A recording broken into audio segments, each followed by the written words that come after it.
Om Namo Bhagavate Vasudevaya.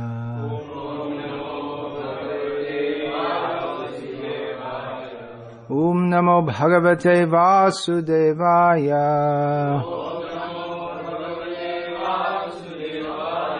Om Namo Bhagavate Vasudevaya.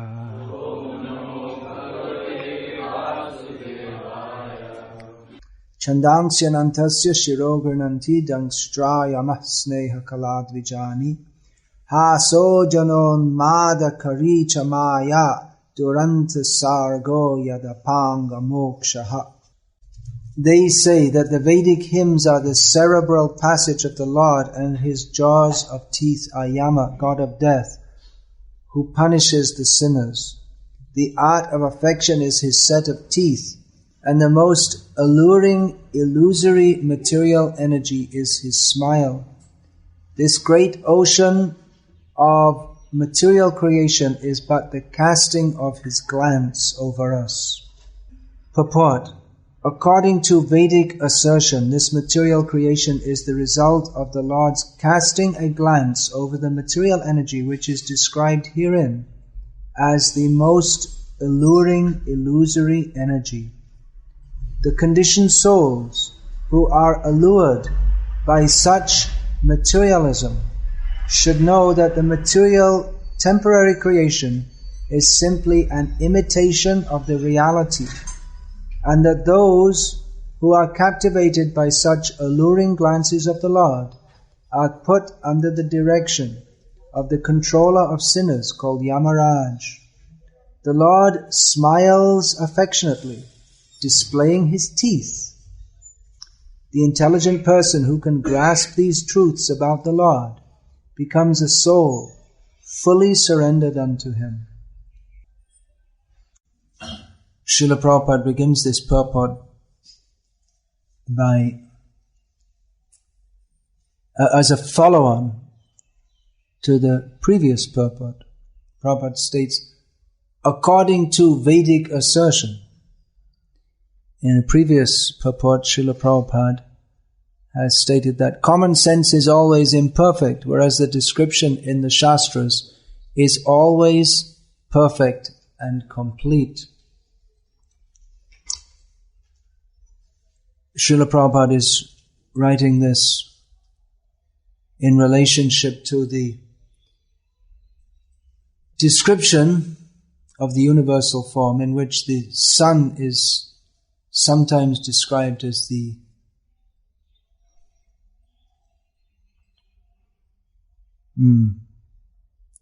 eye of the Lord, and sometimes as outer space.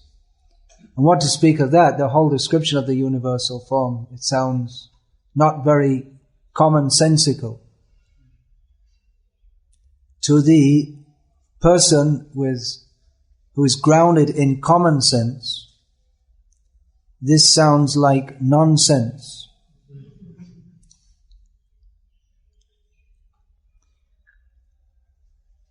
Memories. It just brought a memory to my mind of when we first received the 5th canto of Bhagavatam, we're distributing them in London with descriptions of the universe according to Vyasadeva. And one came back to Radha Landanishwar's temple in Berry Place, famous temple in the history of ISKCON, came through the post box came back again. Someone went to the trouble of coming from Oxford Street, presumably they got there, walked all the way to Berry Place, put it through the letterbox, it's a thick one, wide one, with some literary embellishments of his own, not very literary, more like scribbling all over the places, all over the parts which he didn't like, which was most of the book. It was an anonymous comment on his opinion of the Srimad Bhagavatam's description of the universe.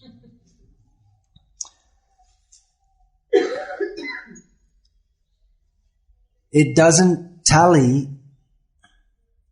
seem to tally when we first read it with that of common sense, or rather that which the scientists, that's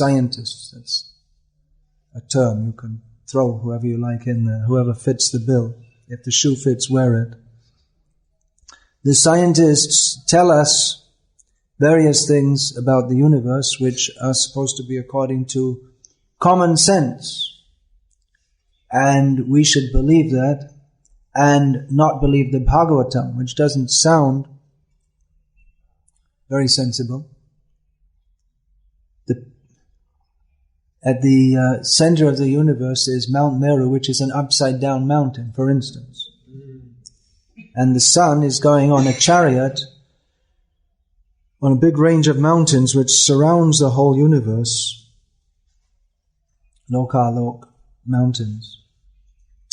The sun comes in a chariot, and when you see in the early morning, Udila Aruna Purabhabhagi, you see early in the morning there's Arun, the reddish light in the sky.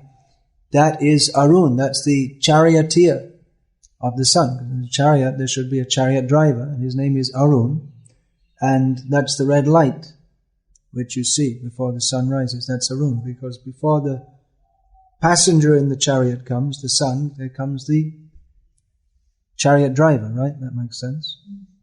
The driver comes first. So it doesn't seem to make much sense.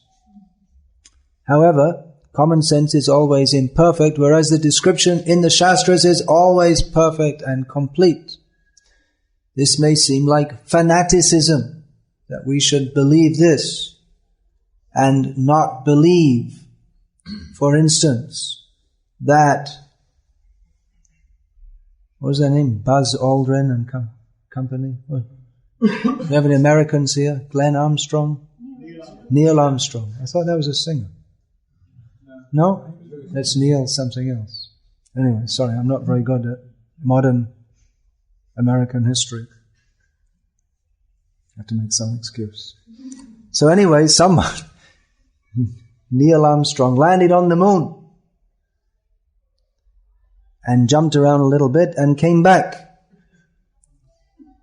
And that was one great step, wait a minute, one small step for a man and one great step for mankind. And they didn't make any more steps since then, for some reason or other.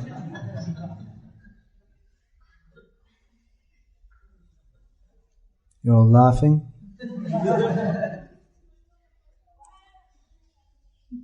Prabhupada was insistent that they didn't go to the moon. Doesn't seem to make sense what Prabhupada said, but Prabhupada would always insist that the Shastric description is correct.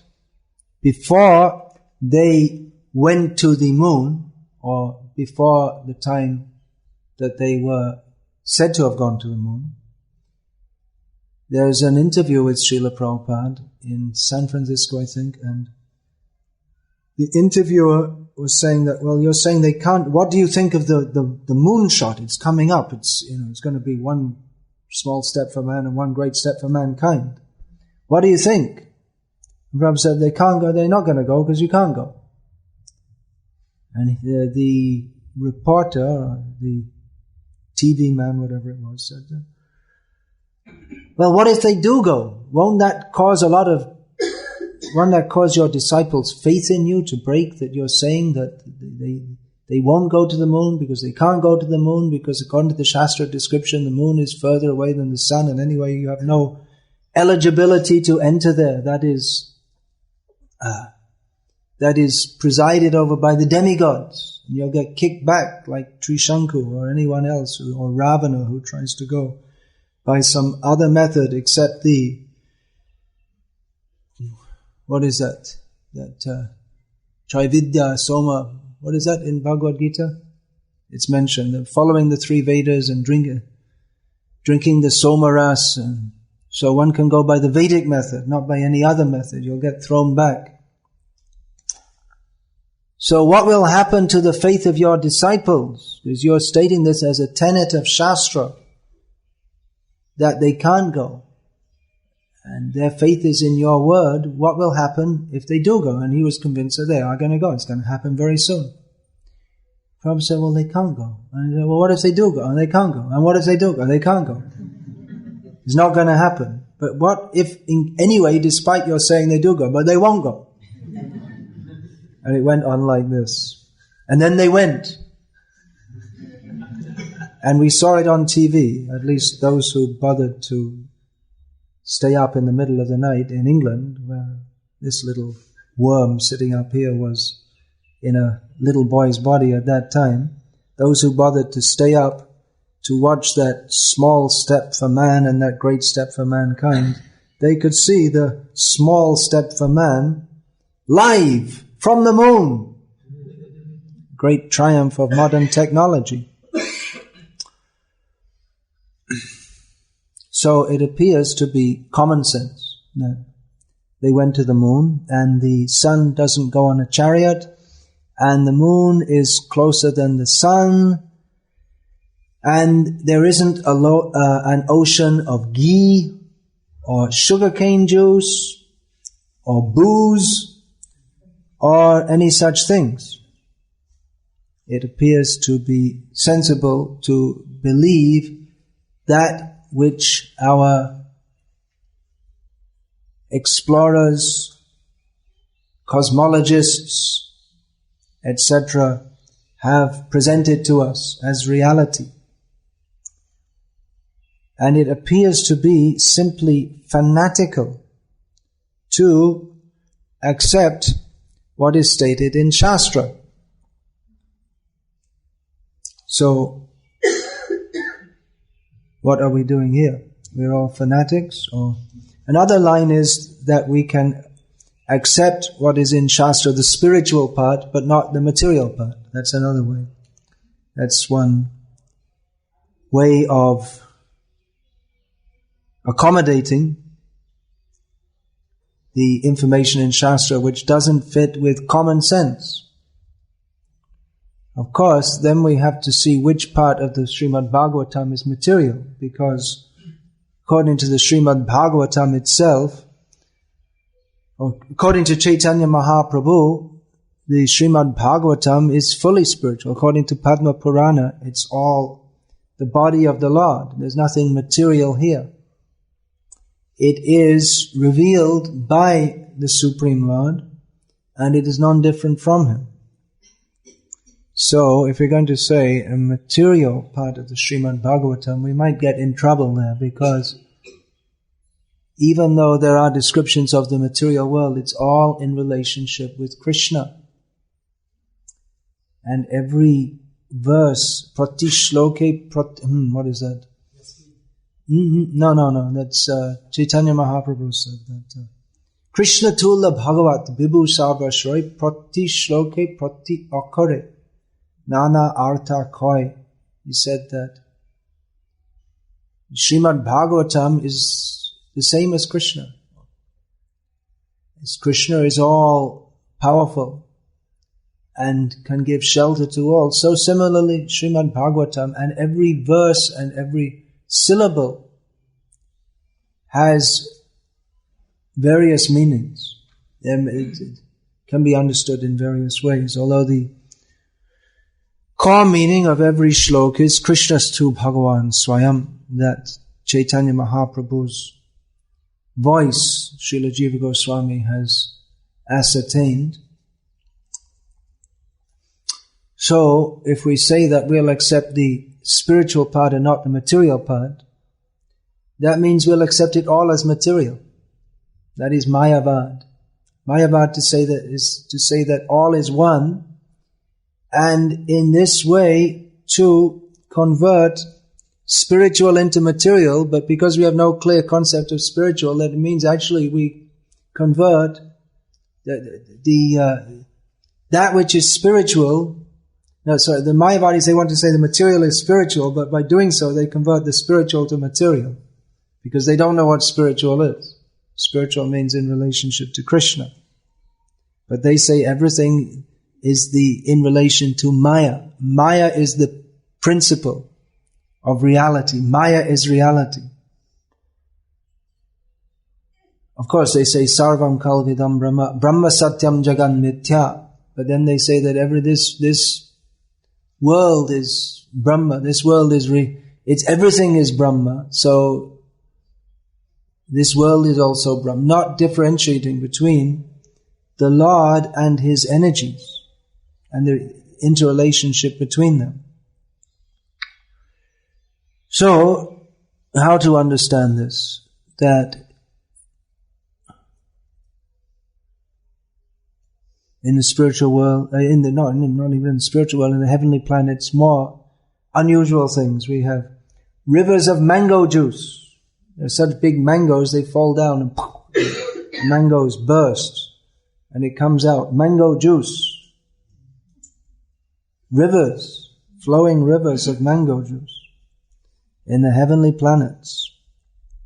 That's another description which we don't find in our telescopes. And we probably never will. Now, how are we to understand? Well, Prabhupada states here, common sense is always imperfect, whereas the description in the Shastras is always perfect and complete. That's from the verse read yesterday. And the alluring, in today's verse, alluring illusory material energy is his smile. The art of affection is his set of teeth. Here the word used for teeth is dvijani. Dvija means tooth. Ever heard that one before? Dvija means Brahmana, twice born. Brahmana, Kshatriya, Vaishya. So twice born, not only Brahmanas are twice born, but teeth also. Right? What else? Birds, they're also called dvija. They have two births also. So, another word used here, moksha. Generally that means liberation. Here it means casting over. So the illusory energy, most alluring, appears, it means that which appears to be real, but which is not. It appears to be real. But reality is Krishna. So this whole material setup runs on the basis of appearing to be real, but which isn't. It's a prison. And the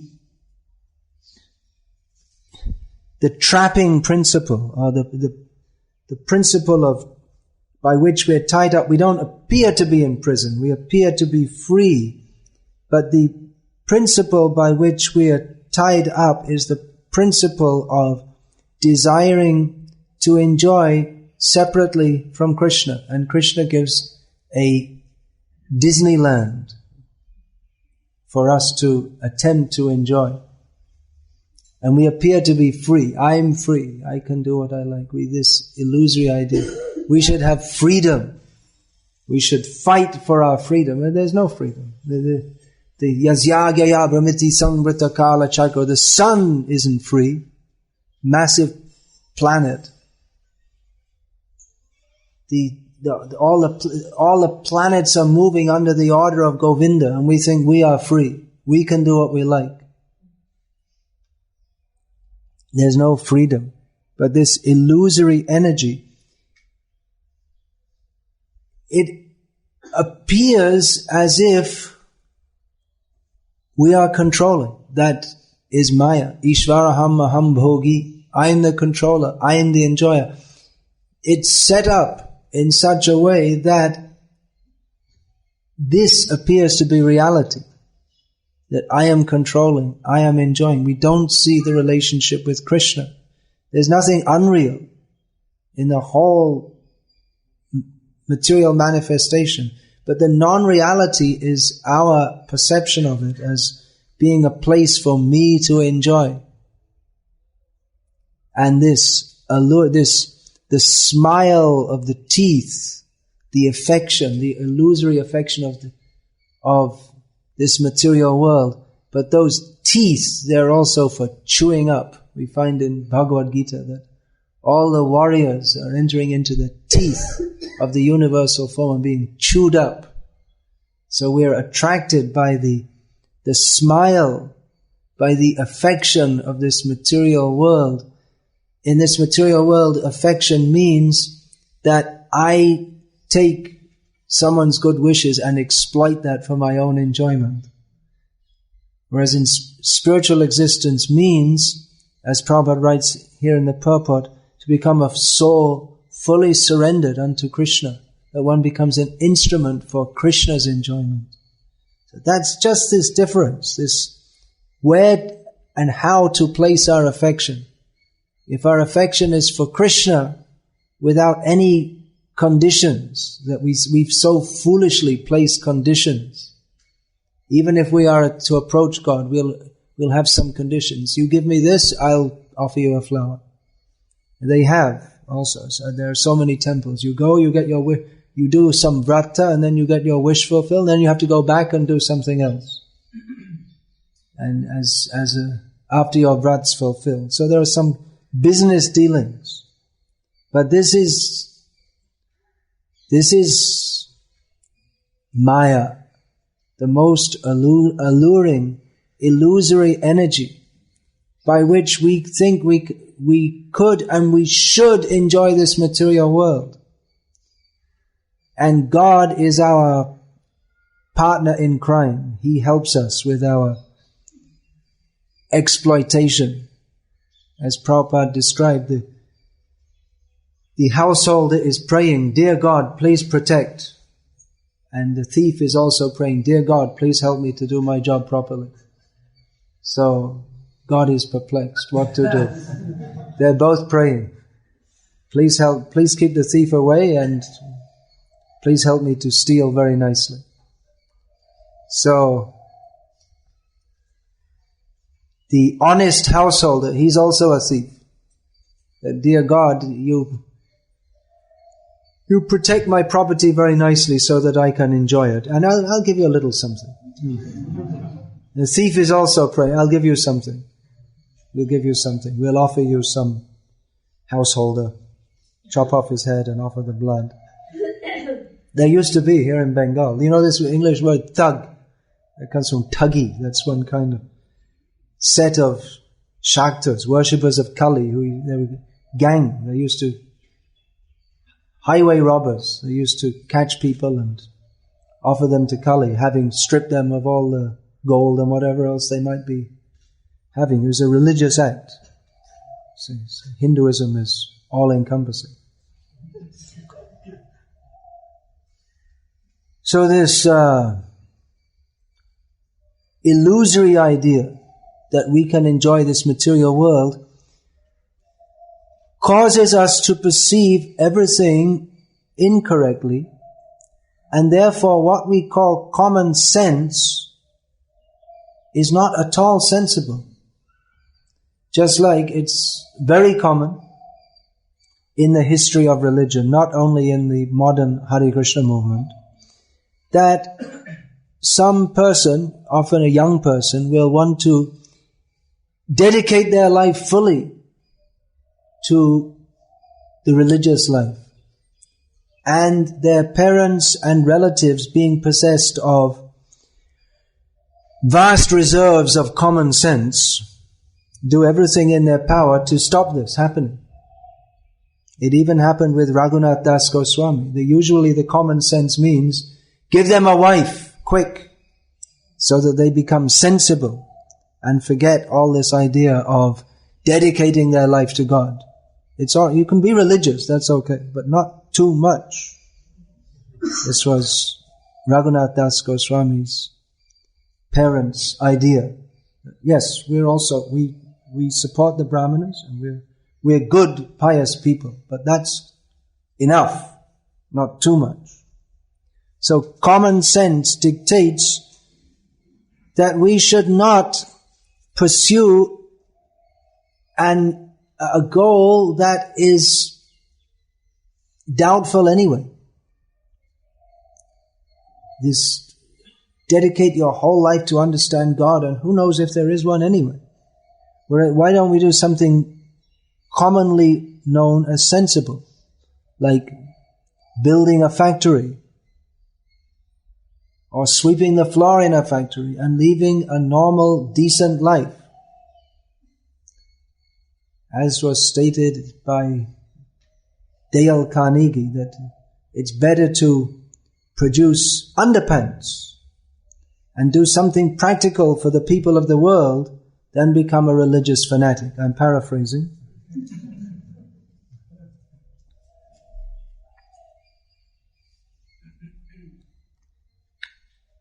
Now, what is this common sense? Common sense is that which leads to Yamaraj, the god of death, who punishes the sinners. The jaws of the teeth of the universal form are Yama. The common sense means, that which keeps us in the humdrum, run-of-the-mill way of life. We can say there's no risk there. It's ordinary life. But the risk, if we are to accept the version of the transcendentalists, is spoiling the opportunity to develop our potential to the fullest extent.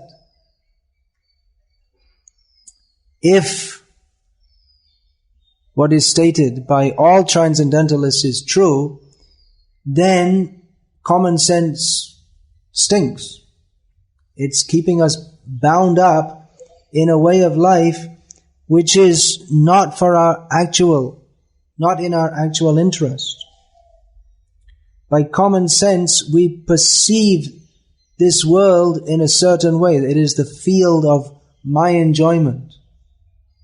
And from these verses, with Srila Prabhupada's illumination, we can understand that the material world appears the way that it does according to common sense vision to sustain the common sense of the common people, so that their sense of forgetting Krishna, which they call common sense, may be sustained birth after birth. So the way we perceive the universe, that is the perception which is awarded to us due to our common sense of forgetting Krishna. So in this material world, it is actually uncommon to be sensible in the true sense of the word. But that sense is being given by Srimad Bhagavatam, which challenges the common sense of common people. Not only in the modern age. It's not only that, it's not just that people started looking through telescopes a few years ago, and then they discovered the movements of the planets and so many things. But at any time in history, the statements of Srimad Bhagavatam are horrifying or anathema to the commonly sensible people of this world. It's not that atheism is something new. Direct, hardcore atheism is there in what we might call the Vedic age also. There's covered atheism is there, Mayavad. But, or not only Maya, but all these Sankhya philosophy, they all pretend to believe in some kind of God, but it all comes down to atheism. But direct, full-fledged, unabashed atheism is also there in Charvak, who says, Bhasmi bhutasya dehasya king puna agamano bhavit, that why bother about anything? Anyway, you're going to die, and when you die, it's all over. Everything just turns into ashes. So, enjoy yourself now while you can. Eat ghee. That's his idea of enjoying. Vinam kritva kritam pibet. Yavat jivat sukham jivat. As long as you live happily. Eat ghee. That's Charvak's philosophy. Enjoy life.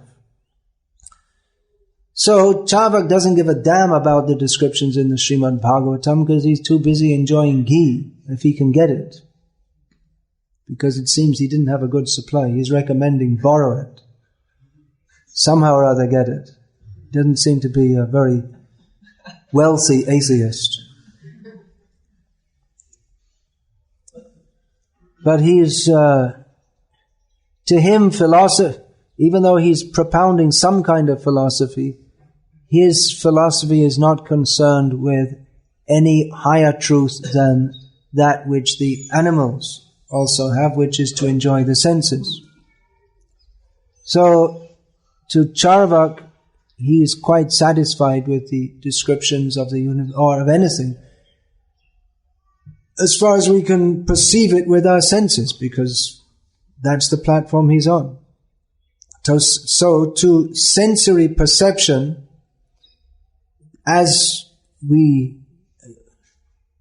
sensory perception from this planet with these 2 eyes, 2 ears, 2 nostrils, tongue, skin, these are the Gyanendriyas, the senses for receiving knowledge. The descriptions in the Bhagavatam appear not to make any sense. There's no, we have no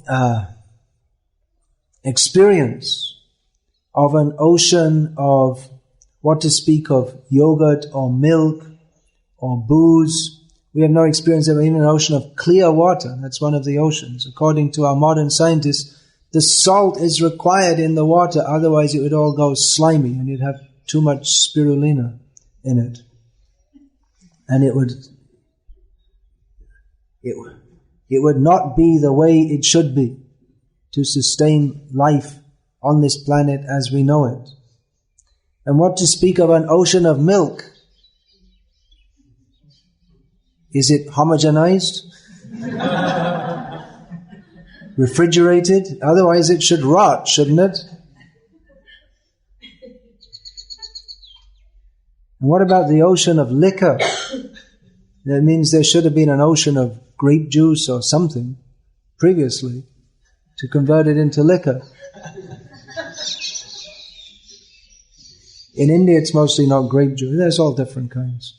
Rice liquor, that's the most common around here, if anyone's interested. Date gur, they all, but I mean the actual commercially produced in the villages, it's rice liquor. Dangerous stuff. Not recommended. Even for anyone with common sense, because you might go blind or die.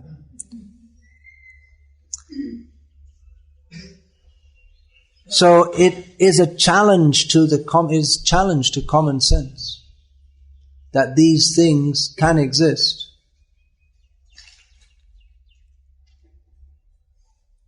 So what happened to Vyasadeva?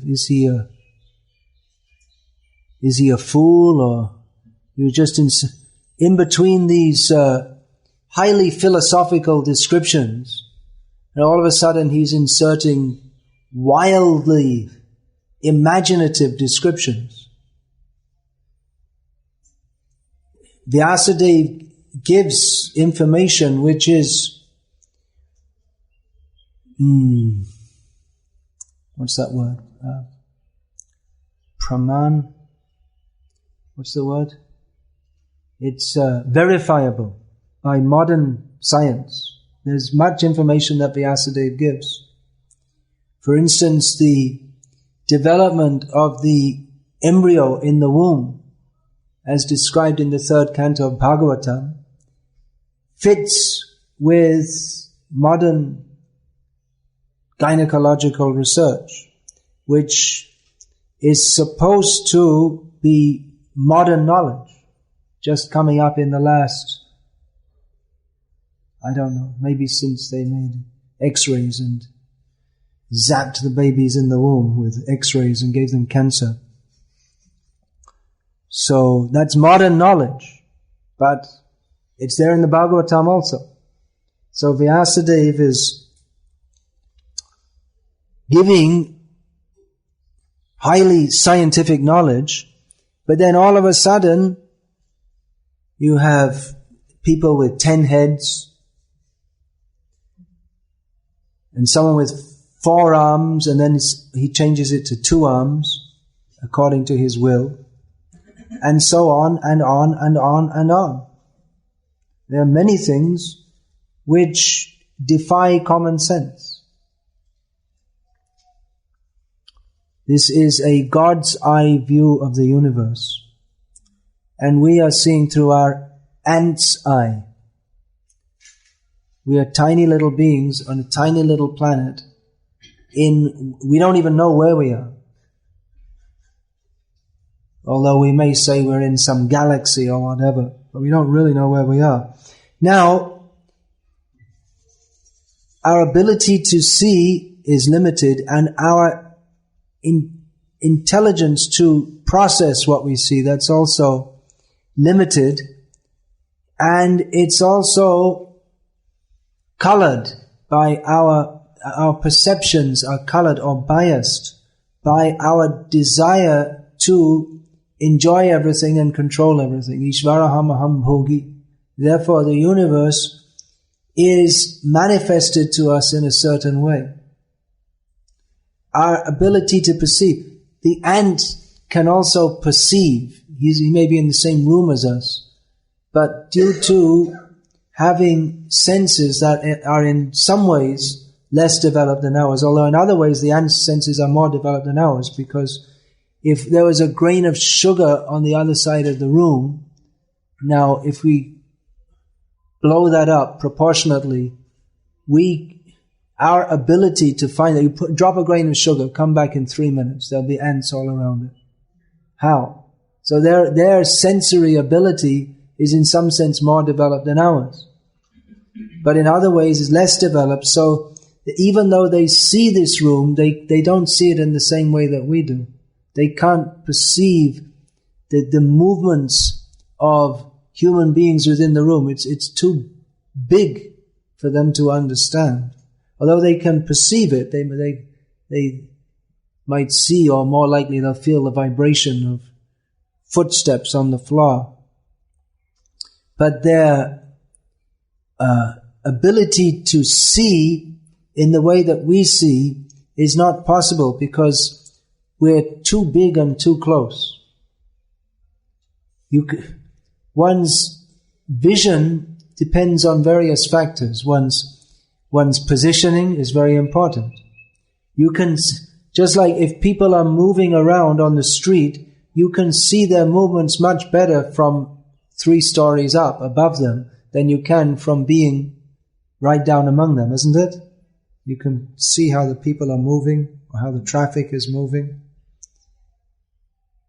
And if you're very small like an ant, even though you can be in the same place, you won't be able to see even at the level of a human being who's moving at floor level. So this God's eye view of the universe, that we accept, those who are followers of Srimad Bhagavatam. The ant's eye view, that even though we're here, we can't see it properly, we can't perceive it properly.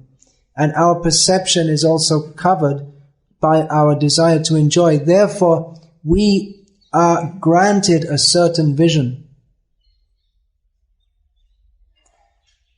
And we have great faith in that vision, because we are akshavadis, empiricists. We believe in what we see. Although the Vedic method is to believe what we hear. Hearing comes first. See by hearing. That's true not only of God. We cannot see Him by our eyes, but even the universe, everything, we have to hear to understand. If we hear from those who believe in seeing, then we will perceive the universe in a different way if we hear from those who believe in hearing from the higher source. That is the Vedic method, to hear, understanding that our our vision, our perception or by any sense is imperfect and incomplete and liable to be highly mistaken. That's true of the Dham also, people. That we think, what shall we come and see? How shall we see the Dham? We should see by hearing. Even you may not go here, there, see this, see that, but by hearing we can understand. Otherwise, we just see just a few trees. What's going on here? But by hearing, we can understand that hearing means hearing with faith. That everything is transcendental. Everything here is transcendental. So by hearing that and accepting that, we can begin to perceive it. To the ordinary person, they come to the, of course, anyone who comes to the Dham is benefited, and as much as they are fortunate, they can perceive the spiritual, they can begin to perceive the spiritual nature of the Dham. But to materialistic people, they may come to the Dham to enjoy prostitutes. It's been stopped now, I heard, but there used to be brothel in Mayapur, so people hear about it. Oh, that's good. I'll tell my wife I'm going on a pilgrimage. And so you get what you want. And the devotees, they move in the world to purify the perverted desires of people with the common sense of not wanting to surrender to Krishna. To give them information of what they should actually want. In the modern age, there's the idea that, well, everyone should just be free to pursue whatever they want. But the Vedic system is, first of all, you have to tell people what they should want, because they don't know what they want. It's just like you train a child. He doesn't know how to desire properly. If you allow a child to indulge in his desires, then he'll never grow to be a human, to be a man, because he'll have poisoned himself and killed himself long before. Isn't it? They'll drink bleach and chew broken glass, and they don't know how to desire. So they perceive broken glass as being something nice to chew. So in the same way, materialistic people, they don't know what is in their what is actually in their self-interest. And by perceiving the universe as the field of activities for their own sense enjoyment, even though they appear to be acquiring knowledge and acquiring the means to control the universe, they are simply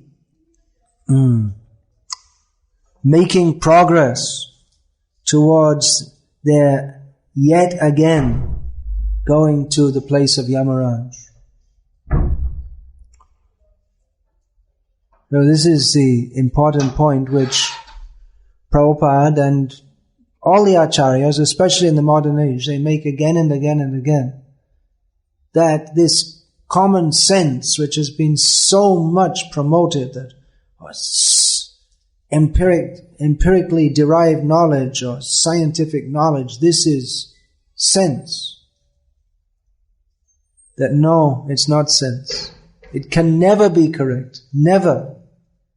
However much you investigate and however much you get Nobel Prizes, it's always going to be incorrect, because it's under the aegis of the illusory energy whose job is to keep everyone in illusion.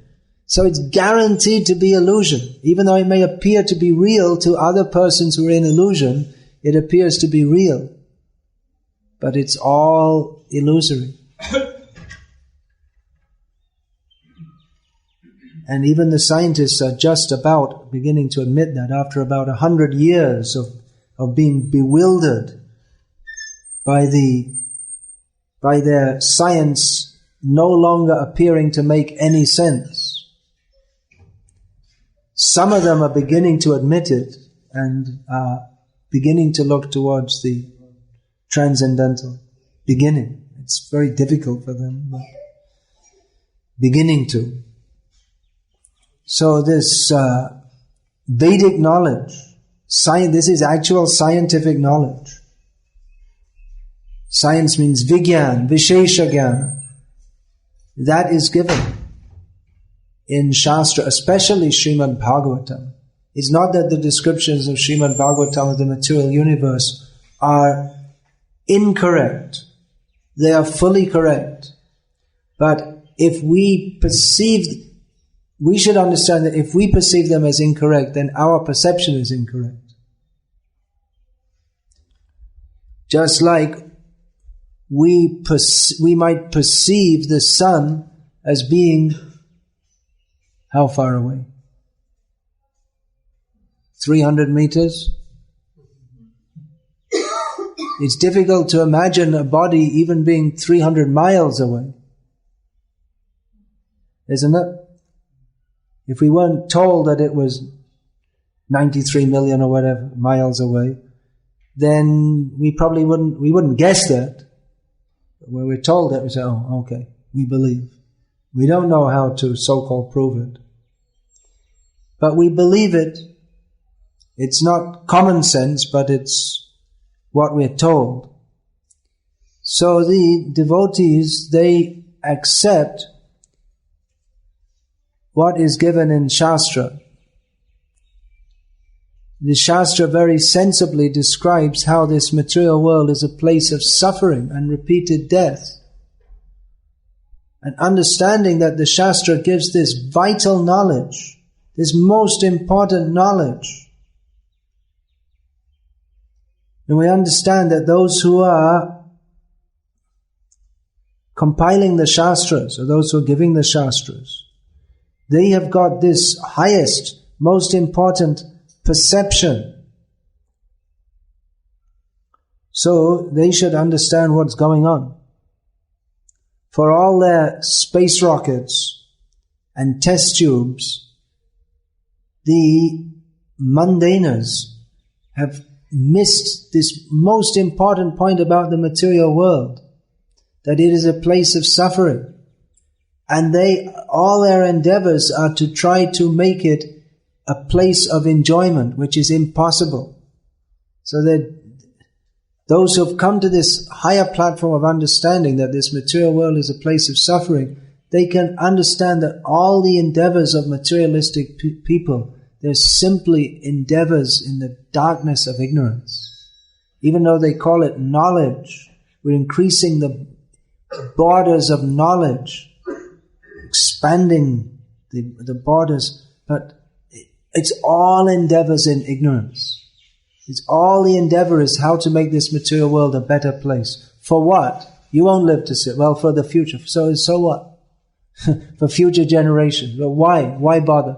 If everything, bhasmi bhutasya dehasya, if it all just ends in ashes, why endeavor? Why should you endeavor to make it a so-called better place? So everything they do is born from ignorance, whereas everything the givers of the Shastras do, that is born from the platform of knowledge, that we do not belong to this material world. There is a spiritual world. So on that, not only there is a spiritual world, but they give information of that, how to attain to that. So knowledge in Shastra, though it may appear not to be common sense, it is based on the most sensible principle. Anything outside of this principle means that we simply waste our lives. So this sensible principle of understanding this material world to be completely miserable. We don't belong here. We belong to Krishna, who's given this knowledge, which may seem fantastic to us, but it's almost like a challenge to our sense of common sense. What do we want to believe? We want to believe Krishna, Vyasadeva, the Acharyas, or we want to believe those who have no faith in, no regard for Krishna, Shastra, Vyasadeva, Acharyas.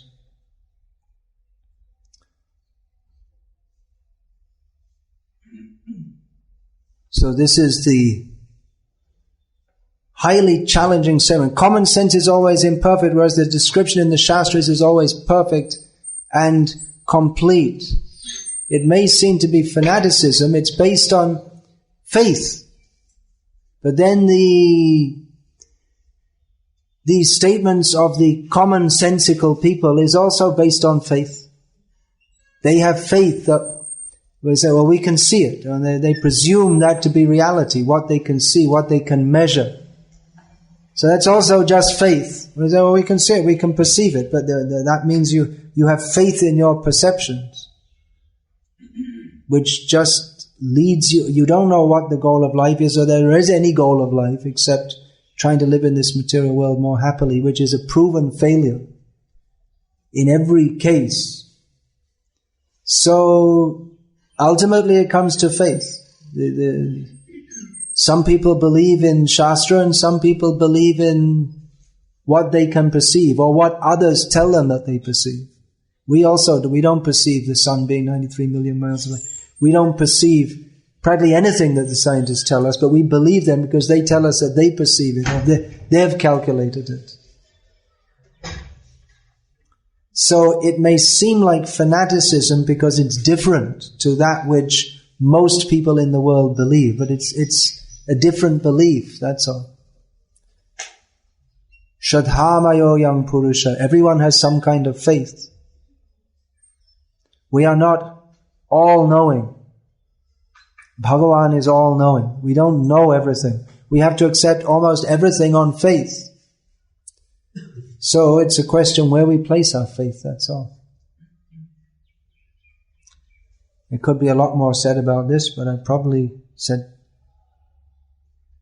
too much for the given time, as it is. What is the time? No, there's no.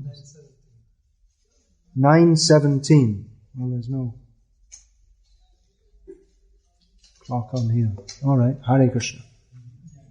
Any questions, comments, protests?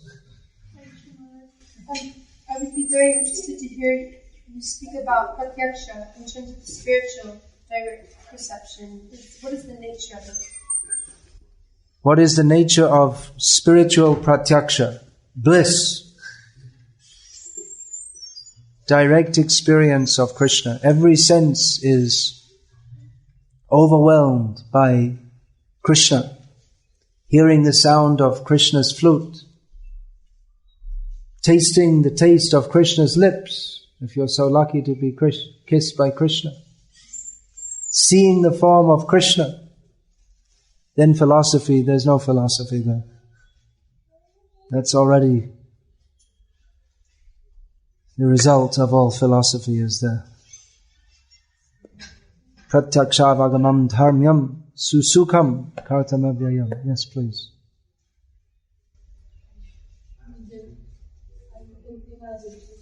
I'm just interested, what does Krishna do when teeth is praying? When teeth is what? What does Krishna do? When the thief is praying, let me steal, and the householder is praying, don't let him steal. Well, you'll have to ask Krishna. It depends. Then Krishna does his calculations. Who to reward? Depends. Everyone gets what they deserve.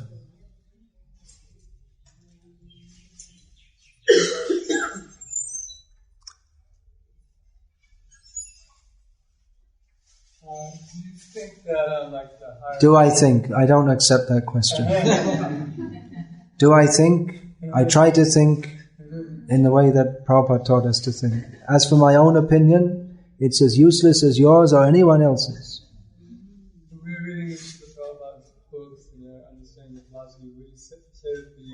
would I say? The demigods and the higher planets and the sages, they perceive the universe as it's described in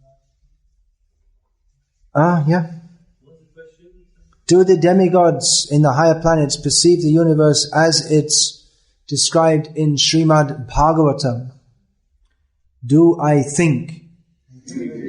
Yes.